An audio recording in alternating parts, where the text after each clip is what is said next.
Hey there friends, in this video I'm going to be showing you how you can change between thinking and fast modes when using Qwen AI.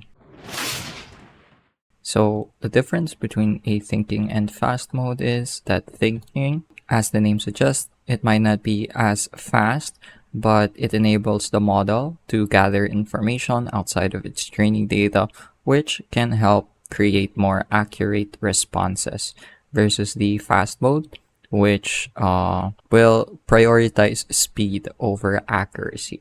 So you can change this by clicking on this small option bubble in your prompt screen when starting a new chat.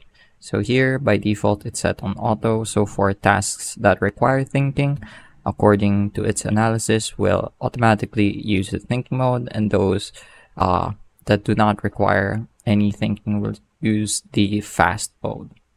So tasks that require thinking are more often than not things that require information from, let's say, a database or the internet, and those with fast and those prompts that are more suitable to the fast mode doesn't really require much information and is more of just a sort of digital labor kind of thing. So let's give an example. So for example, I'm going to set this on auto. So what are the top songs of March 2026? So if I type that in, let's wait for its response. As you can see, there we go, searching the web. So this is what the thinking mode does. Start a new chat though. Let's change this to fast and let's give it the same prompt. So I'm just going to click on this button to copy it real quick, and I'm going to press Ctrl V to paste it.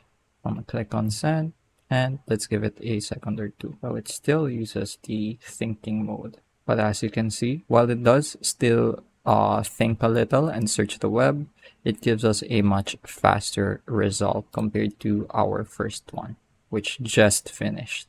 So when using the thinking mode, it also usually makes the result a bit more in-depth, the response a bit more in-depth. As you can see here, the length of the reply isn't as long or detailed as the other reply. So I'm going to start a new chat and I'm going to go back to auto mode.